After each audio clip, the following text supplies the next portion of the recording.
This is Good Morning Indiana, working for you. It is 5 o'clock here on your Monday. Good morning to you. I'm Lauren Casey. And I'm Meredith Barrick. Here's what's making headlines on this March 30th. The Circle City is gaining national attention for the growing number of coronavirus cases. This morning, we're breaking down the efforts to flatten the curve. As coronavirus concerns increase, some pregnant women are becoming increasingly worried. Working for you, we're looking at why some women are looking for birthing options outside of a hospital.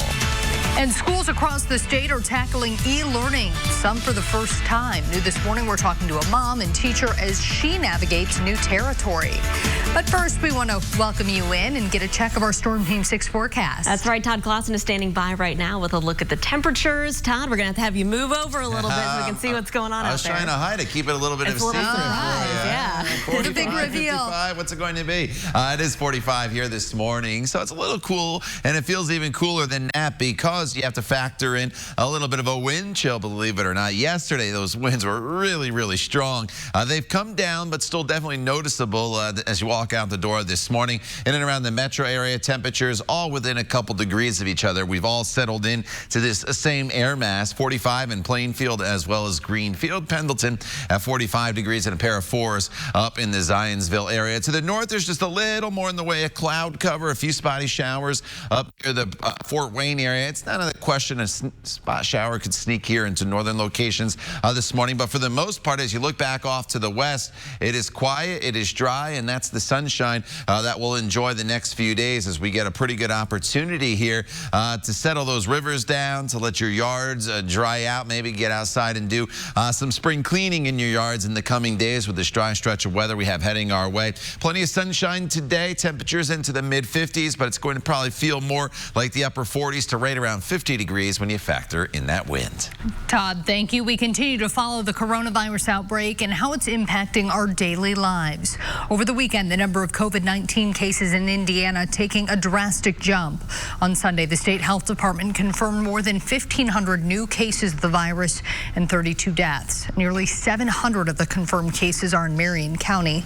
Our Kelsey Anderson is live this morning. Kelsey, the surge in cases here in Indianapolis is getting the attention of the U.S. Surgeon General. Yeah, that's right. With nearly 700 cases, Jerome Adams, the U.S. Surgeon General, has labeled Indianapolis one of the emerging hotspots for COVID-19. Marion County has nearly 700 cases. The next closest is Hamilton County with 83. We are now entering the first full week of the stay-at-home order in Indiana after Governor Holcomb's order went into effect at 12 a.m. on Tuesday morning. In a video tweeted out by the Indiana State Department of Health, the state health commissioner, Dr. Christina Box, addressed how we can help to stop the spread of COVID-19 by continuing to practice social distancing. Do you know why it's so critical for us all to do our part? If no one practiced social distancing, a person infected can spread COVID-19 to 2 or more people in just 5 days. In 30 days, that same person will have spread COVID-19 to more than 400 people. But that number drops significantly if half of us practice social distancing. Instead of infecting 400 people, that one person... She goes on to say, if we all practice social distancing, one person can make a difference to help flatten the curve, reduce the number of cases, and help keep our families and communities safe. So where is the state right now as far as COVID-19? There are 1,514 cases of people confirmed to have the coronavirus in Indiana, with 32 deaths reported. In addition, nearly 10,000 people have been tested here in the Hoosier State. Reporting live, Kelsey Anderson, RTV6. Kelsey, thank you. The time right now is 5:04. The death of a nurse in New York is hitting close to home. Mariah Sharon says her brother tested positive for COVID-19 days before he died. He texted his sister from the ICU. In the text, he said, I can't talk because I choke. He was having difficulty breathing. He said, I'm going to be okay. And he said, please don't tell mom and dad because they'll worry.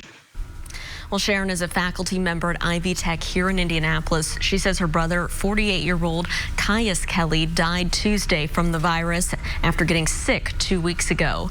Sharon says that healthcare workers across the country are now reaching out to her, sharing their stories and concerns. It is dire. It is dire. what I'm also hearing from nurses is it's only the doctors that have the N95 mask. The nurses, the janitors, the food, everyone else is wide open. Well, according to his Facebook page, Kelly graduated from Butler. He worked at Mount Sinai Health West Hospital in Manhattan. COVID-19 also having an impact on pregnant women who plan to give birth in a hospital. Our Alyssa Donovan explains why some are now turning to other options. With hospital restrictions in place and concern about interacting with COVID-19 patients, some mothers-to-be are turning to another option, home births. Brandy Graham Wood is a certified midwife with Home for Birth. She specializes in handling prenatal care and guiding a family through a child being born at home instead of at the hospital. Since the COVID-19 outbreak, she's received a lot more inquiries from mothers who are looking to change up their plans. We always got calls every week, but probably in the last week and a half, we've had 30 calls with requests for late to care transfers. That's in addition to another 20 or so emails and Facebook messages. Usually, Graham Wood works with the family throughout the pregnancy, but the inquiries she's receiving now are for late to care transfers, women who are 38 to 39 weeks into their pregnancy. Many of them had planned to have their baby in a hospital, but COVID-19 restrictions preventing visitors and concern about proximity to people who are sick has more women turning to other options. Because of a public health emergency, some women are being forced out of their birth plan, out of their support people, and that's a scary place to be. Home for Birth is completely booked for the month of April, but if you want to call, they can direct you to other midwives in the area. I'm Alyssa Donovan, RTV6. Alyssa, thank you. It is 5:07. Parents, students, and teachers across central Indiana are continuing to navigate through e-learning together. This morning, lots of parents are wondering if they'll even go back into a classroom this school year. So we talked to one Greenwood mother and a teacher at Our Lady of the Greenwood Catholic School. Elise Floyd tells us that this is their first time doing e-learning. When the Archdiocese made the call, teachers worked quickly to change their lesson plans to a digital format for the fourth quarter. Students came to school for a few hours to get Chromebooks and packets. And now Floyd is helping students from her home while also keeping her two young boys occupied as her husband is a first responder. She says it's important to hold students accountable during this time, but she also wants parents and students to know that we're all in this together. It's definitely going to be kind of a hunt for, is this a you don't understand what's going on? Is this a you just didn't do it? Kind of trying to figure that out. How can I support you? But I know a lot of our parents, I think, are very overwhelmed because this is new to them. Google Classroom is new to them. Trying to teach their kids from home or help their kids from home, or if they're working, is very, very challenging. Floyd tells me the end of the school year is still super important because next year they're going to build on what they're learning right now. She's also researching best practices and web resources for her digital classroom, and she tells me that PBS Learning Media and Edpuzzle are two of her favorite sites that she's been using so far. RTV6's Hiring Hoosiers initiative is always committed to connecting you to job opportunities and resources, but that mission is even more urgent now as unemployment skyrockets amid the COVID-19 outbreak. This morning, we're learning more about a facility in Noblesville that is hiring aggressively. 5-Star Senior Living is looking to hire about 20 people, from certified nursing assistants to cooks to servers. There's a lot of restaurants that have closed down, and those restaurants are only doing carry-out. So we really want to reach out to those servers because we have availability in our dining areas. If you have a passion for taking care of senior citizens, you can head to hiringhoosiers.com to learn more about the positions and find a link to apply. Here at 5:09, let's take a check at what our Monday forecast has in store.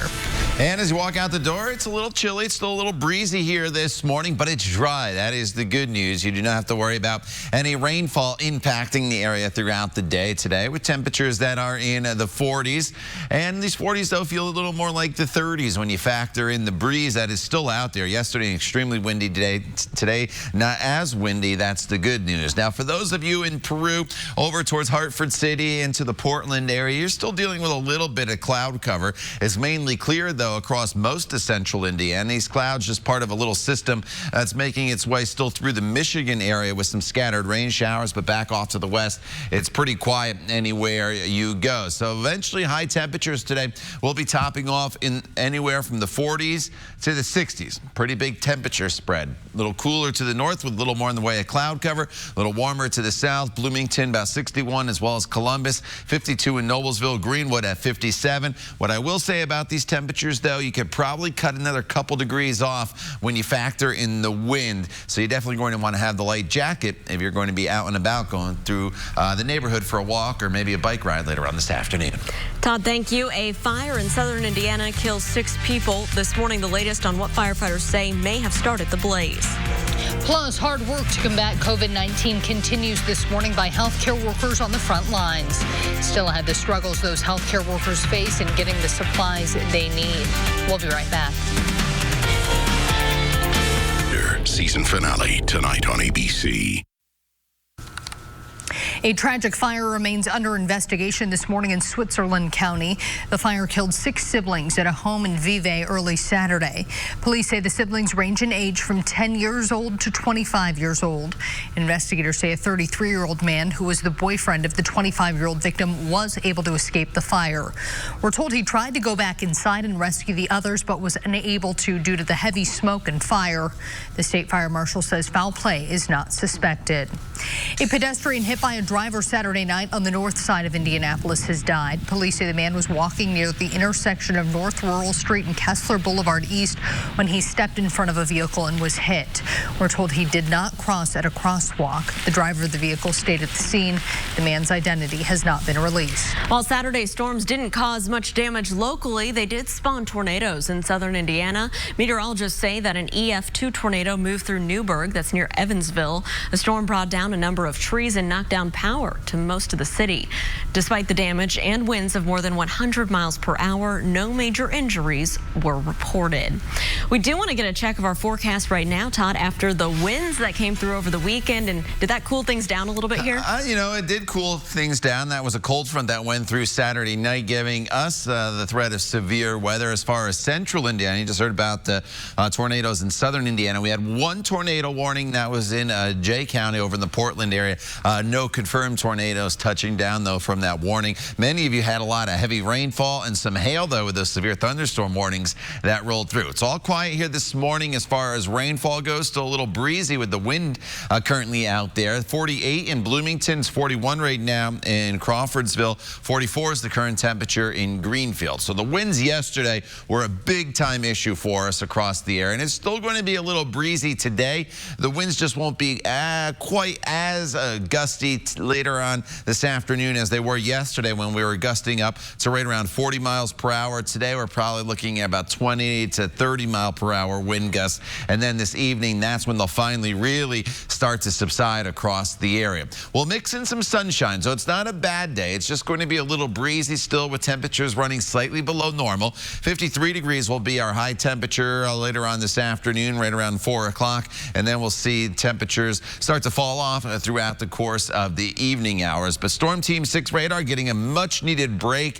from this past weekend when we had all that heavy rain. There's just a few scattered showers moving through Fort Wayne. Those should not really impact us as they just slide off towards the east. Some of you will see just a little more in the way of cloud cover, though, throughout the northern portion of central Indiana as this weak little storm system kind of pivots and moves off towards the east. But to the west, clear skies, and that's the nice weather we will enjoy throughout the course of the next couple days.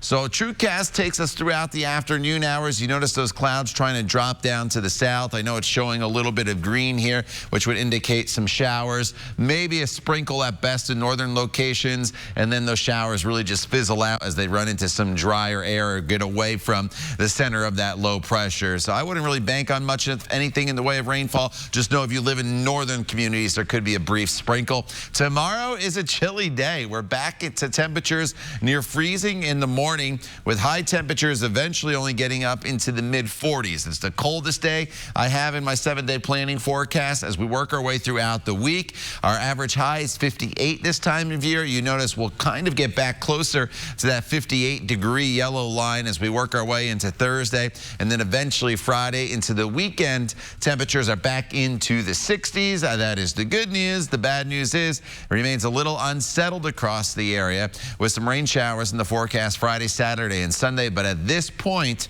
it does not look like we're going to get into any heavy rainfall. Todd, thanks. Here's a live look right now over on the east side. We're keeping a close eye on your traffic as you're heading out the door this Monday morning, maybe heading to work today. This is I-70 of you near Sherman Drive, where everything is quiet this morning, as it should be. Keep in mind, if you do have to head into work this morning, we still have road crews out there trying to get some work done while a lot of people are staying home. So keep an eye out for them on the interstates around central Indiana. No crashes to report at this hour. President Trump's new accusation about the lack of medical supplies has ABC's Kenneth Moton reporting that the president is claiming some hospitals are hoarding ventilators, and he's asking reporters to now investigate.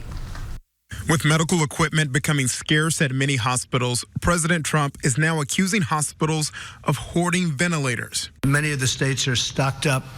Some of them don't admit it, but they have. We have sent just so many things to them, and including ventilators. You know, there's a question as to hoarding of ventilators. The president made the claim without providing evidence or naming facilities after meeting with several companies to discuss how they're ramping up production of medical supplies. Later, Trump doubled down, questioning the true reason behind the surge in demand for masks, especially in New York. It's a New York hospital, it's packed all the time. How do you go from 10 to 20 to 300,000? 10 to 20,000 masks to 300,000, even though this is different. Something's going on. Overnight, New York Mayor Bill de Blasio's office called the claim ludicrous, adding there is no hoarding or conspiracy going on here. Just a simple fact. Our doctors and nurses need masks. That's the sad, unchanging truth unless the federal government steps up and protects our frontline workers. In Louisiana, another hot zone, the governor says the state's healthcare system could become overwhelmed by early April because of a lack of supplies. About the 4th or 5th of April, before down in the New Orleans area, we're unable to put people on ventilators who need them. Doctors and nurses across the country say they're now seeing the critical shortages, which they feared for weeks. For some, the risk has grown to be too much, including this former nurse who says she didn't feel properly protected by her hospital, so she quit. The current hospital that I was working at kept taking PPE away from us and changing the guidelines. Kenneth Moton, ABC News, New York. Here at 5:20, the FDA has greenlit a coronavirus test that can provide results in less than 15 minutes. Health officials authorized the test for emergency use. Abbott, the test's maker, says it expects to deliver 50,000 tests per day beginning next week. The technology is the same that powers some rapid flu tests, looking at the genes that are present in the virus. Last week, the FDA approved another rapid test that provides results in about 45 minutes. The coronavirus is further disrupting the 2020 census. The Census Bureau says it's extending its suspension of field work until April 15th, 2 weeks longer than originally planned. The delay means a freeze on hiring and training of tens of thousands of workers for the largest phase of the census, canvassing millions of homes that haven't responded. It also affects door-to-door census deliveries to about 10 million homes, mostly in rural areas or where residents don't get home mail delivery. The process, originally scheduled to end July 31st, is now set to end August 14th. The World Health Organization is encouraging people to play video games amid the coronavirus pandemic. The U.S. ambassador to the WHO tweeted asking people to help continue social distancing efforts by picking up a game and helping save lives. He used the hashtag #PlayAPartTogether as part of WHO's growing movement to unite people around the world while also keeping their distance. The WHO recommendation is significant because in the past, the organization classified video game addiction as an official mental health disorder. The love of his life is on the other side of the world, and the last chance to get her is about to leave. I didn't think we had time to waste, right? After the break, the surprise he had in store for her when he finally touched down. That's after the break. Stick around.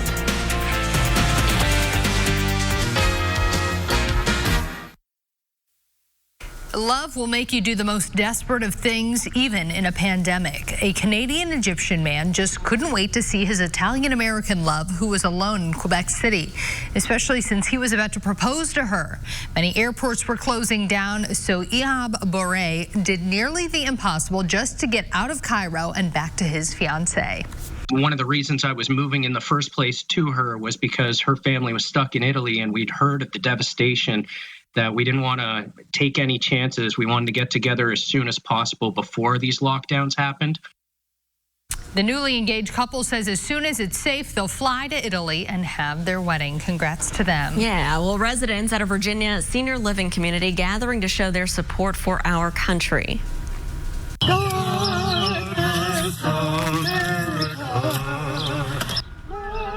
Well, people at the Lakewood Retirement Community in Tuckahoe joined together to sing God Bless America.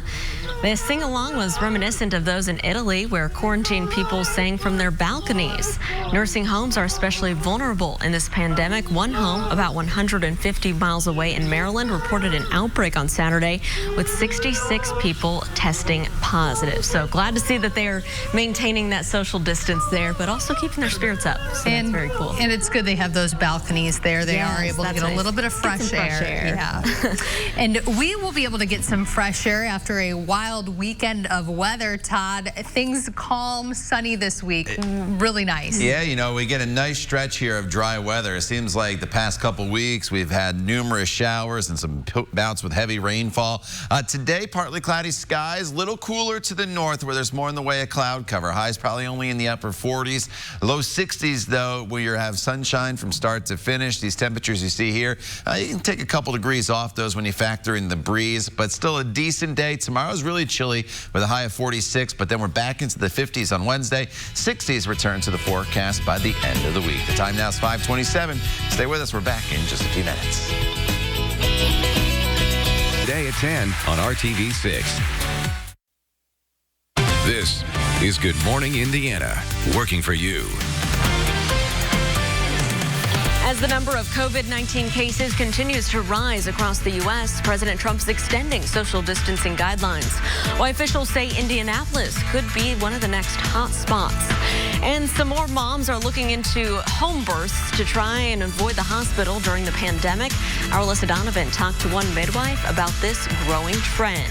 But before we get to those top stories here at 5:30, we do want to welcome you into Good Morning Indiana. I'm Lauren Casey. And I'm Meredith Barrick. Meteorologist Todd Clausen standing by. Todd, weekend weather was not ideal whatsoever. The good news is, though, the forecast you have for today and the rest of the week is pretty good. Yeah, you know, it's probably not quite as warm as some people would want it, but the more important thing for us, at least here in central Indiana, it's a good opportunity to dry out in the coming days. We've had a lot of rainfall. Rivers are very high across many locations. There's a lot of river flood warnings that are still out there. And as far as wind gusts go, they're starting to come down. They've been in the 30s and 40s for the past 24 hours.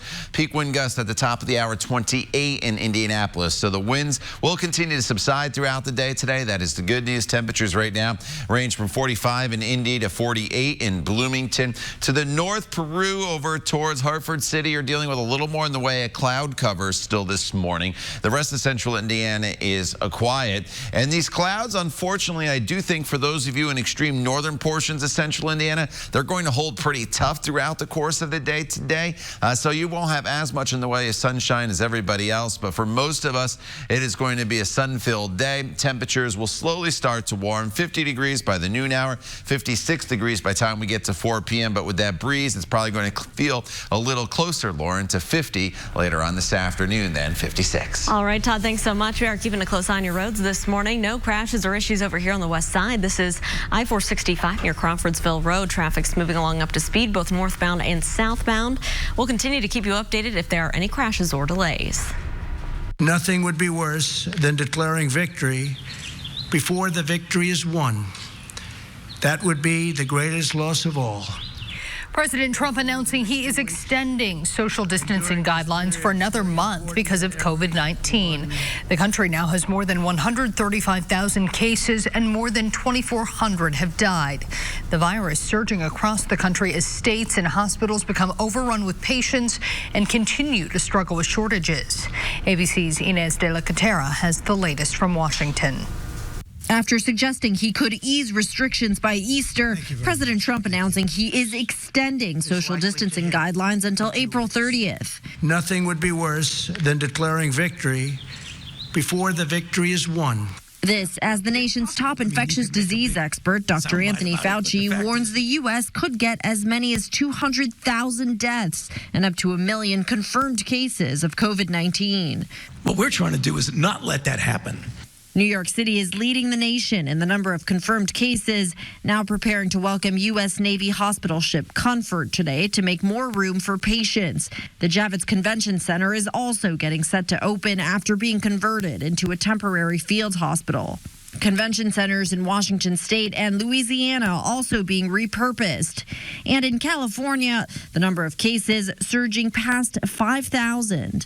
This as many hospitals around the country still face mask and ventilator shortages. I have nurses that call me on a daily basis to tell me that they're scared, to tell me they don't know what to do. We didn't sign up for this. But President Trump seeming to blame the hospitals. 10 to 20,000 masks to 300,000, even though this is different. Something's going on. Where are the masks going?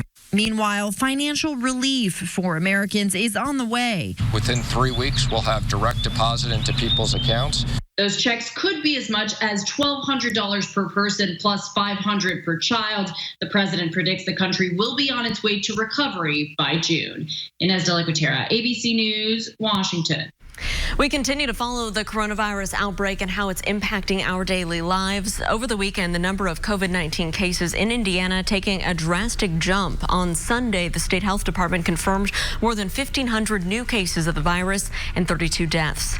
Nearly 700 of the confirmed cases are here in Marion County.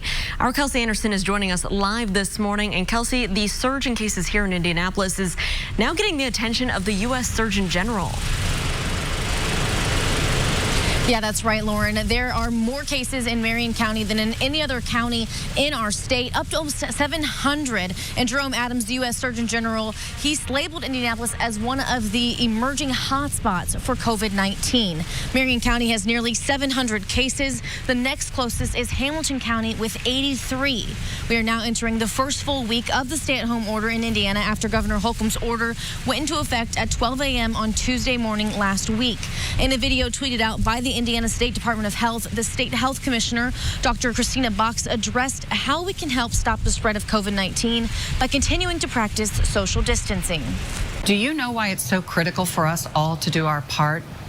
If no one practiced social distancing, a person infected can spread COVID-19 to 2 or more people in just 5 days. In 30 days, that same person will have spread COVID-19 to more than 400 people. But that number drops significantly if half of us practice social distancing. Instead of infecting 400 people, she goes on to say if we all practice social distancing, one person can make a difference, help flatten the curve, reduce the number of cases, and help keep our families and communities safe. So where is the state right now as far as confirmed COVID-19 cases? Well, there are 1,514 people confirmed here in Indiana to have the coronavirus. 32 people have died so far. In addition, nearly 10,000 people have been tested right here in Indiana. Reporting live, Kelsey Anderson, RTV6. Kelsey, thank you. Starting today, stricter visitation rules are in place at Hancock Regional Hospital in Greenfield, but they're also taking steps to make sure you can see your loved ones that are hospitalized. In-person visitations are no longer allowed, but the team has partnered with technology company 9-Star Connect to bring a new e-visit program to the hospital. We have iPads that we have outfitted so that you can actually come to the hospital, drive up to the portico in front, and we can hand you an iPad, and then you can park right there or in our parking lot and use the Wi-Fi that 9-Star Connect has so graciously put into our parking lot to connect and talk to your loved one face to face. Hancock County has had 13 confirmed cases and 1 death. The team says they have more than doubled their ICU capacity and have nearly 3 times the ventilator capacity than before. At 5:37, COVID-19 is having an impact on pregnant women who plan to give birth in a hospital. Our Alyssa Donovan explains why some of them are turning to other options. With hospital restrictions in place and concern about interacting with COVID-19 patients, some mothers-to-be are turning to another option, home births. With the spread of COVID-19 a top concern, many area hospitals are limiting pregnant women to 1 visitor allowed during delivery. Brandy Graham Wood says the restrictions are why her phone won't stop ringing at home for birth. In the last week, she's received nearly 50 inquiries from phone calls to Facebook messages asking for her services as a midwife. Graham Wood typically works with women throughout their pregnancy, ending with a delivery in the family's home. But this has been very different. The women requesting services now are 38 weeks or later in their pregnancy, and they're scrambling for an alternative birth plan other than a hospital. Unfortunately, the influx of requests can't all be met by Graham Wood. We're meeting with people who are due May 1st and later, and I've sent the other families on to other midwives just because I was already full and I want to be able to give the best care that I can to whomever I'm serving. She says other midwives in the area are filling up quickly too. Typically, Graham Wood works with 4 or 5 families a month, but due to the high demand, she'll be working with 10 families next month. I'm Alyssa Donovan, RTV6. Alyssa, thank you. The YMCA of Greater Indianapolis is expanding its child care services to parents who are considered essential workers during the coronavirus pandemic. Starting this week, their program for kids ages 5 to 12 will be added at Baxter, Hendricks Regional Health, Ursay Family, Jordan, and the Witham Family YMCA.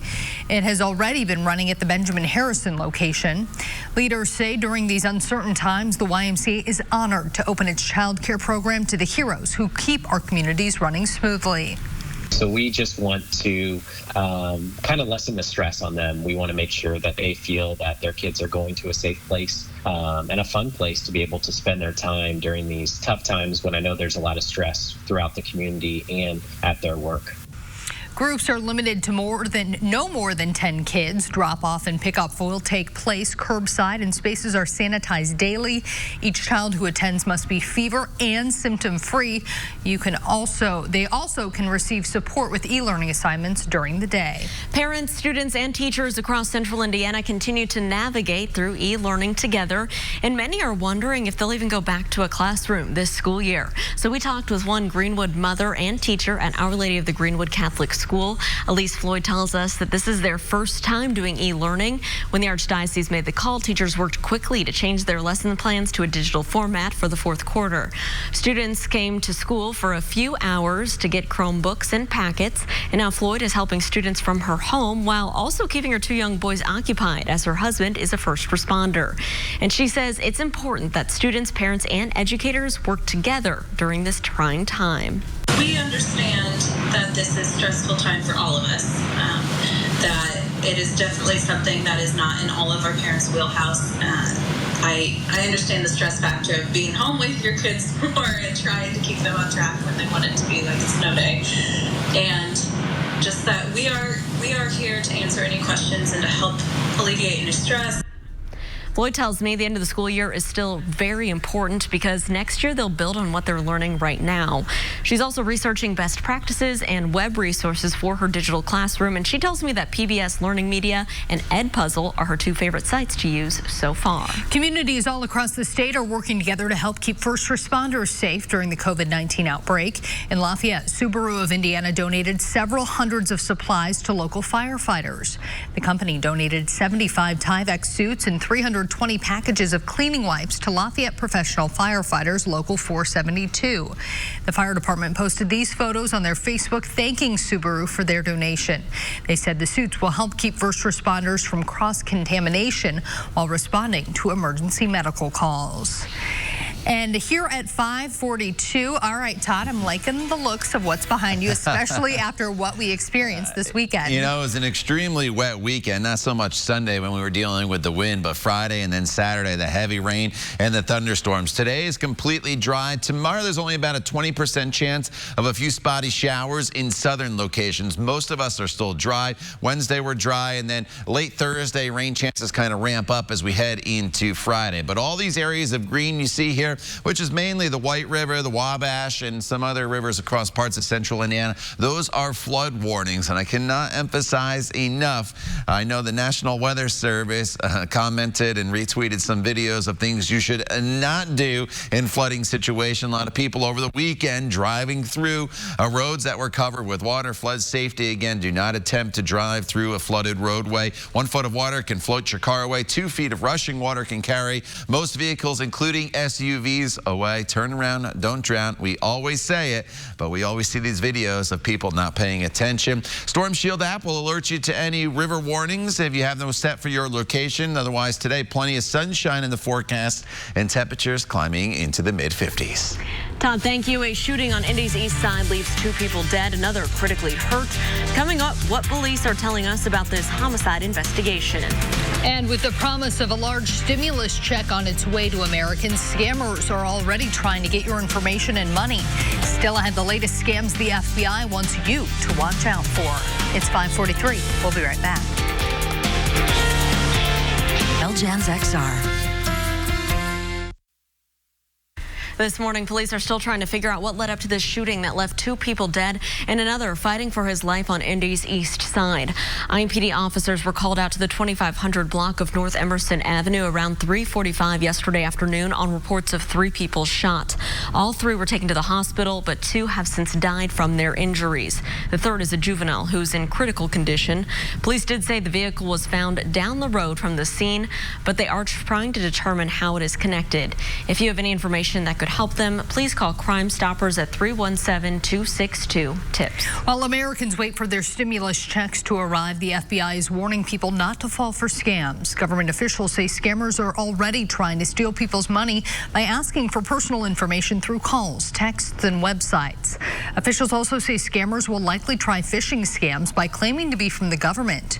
Americans are eligible for up to $1,200 per person and should expect to see that money within 3 weeks. Recipients will receive a notice by mail with information about who to call if funds do not arrive. Delta and American Airlines are cutting even more flights as the coronavirus continues to cut into their business. American says it will reduce capacity in May by 70 to 80%. That's a larger cut than announced for April. Delta hasn't given specific numbers yet, but says it will reduce flights to Europe, Asia, Canada, Mexico, and the Caribbean.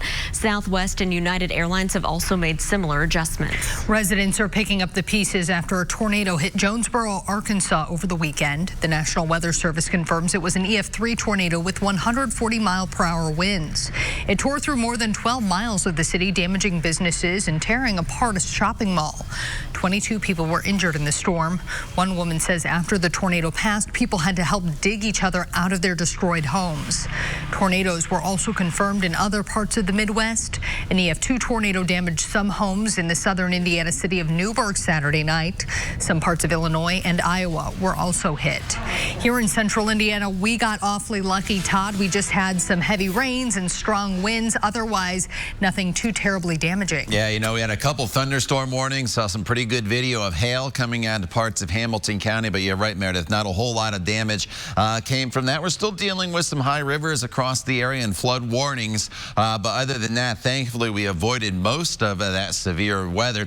The wind was the big issue yesterday once that cold front went through, and it's still a little breezy out there, but the winds are now down to 17 miles per hour, gusting a little bit higher than that. 45 degrees is the current temperature in Indianapolis, and it will be breezy still throughout the remainder of the day as these winds are west to northwesterly, and that northwesterly wind direction will prevent us from warming a whole lot throughout the day today. So there's not going to be a ton of warming that takes place. We'll probably go up about 10 degrees, maybe a little bit more than that from the temperatures that you see here for your afternoon highs. 48 in Bloomington, 45 in Martinsville, 41 is the current temperature up in the Peru area. Our normal high this time of year is 58 degrees. On northern locations, you'll have a little little more in the way of cloud cover. The further north you go, their clouds will be a little bit thicker, and that's why temperatures are a little bit colder today in Logansport as well as Marion. Highs only in the mid-40s. As you come south, you get into more in the way of sunshine.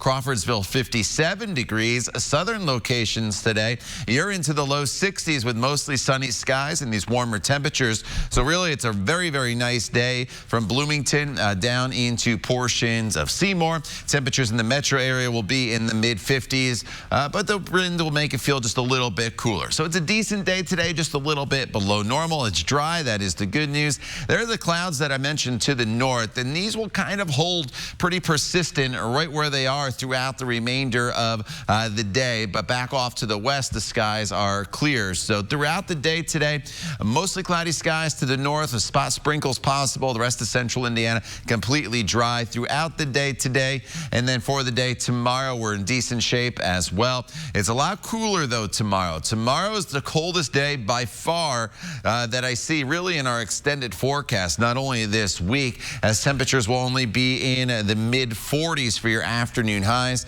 It'll be bright though. You'll get out. You'll just have to bundle up a little bit during the course of the day. And tomorrow evening, it's not out of the question that there could be a quick passing shower to the south. TrueCast really not picking up on that, but I do think it's a very small possibility. Wednesday back into the mid-50s. Thursday's a great day, 60 and sunshine.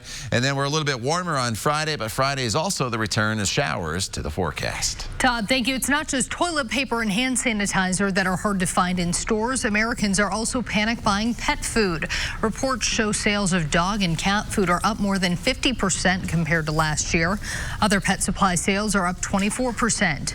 Pet supply delivery company Chewy says it is hiring 6,000 more workers to keep up with the demand. The wife of Canada's Prime Minister Justin Trudeau has fully recovered from the coronavirus. In an Instagram post, Sophie Trudeau said that she had a clear bill of health and is super happy. She also thanked everyone for their well wishes. She tested positive March 12th after returning from a trip home from the UK. Prime Minister Trudeau has remained quarantined at his home.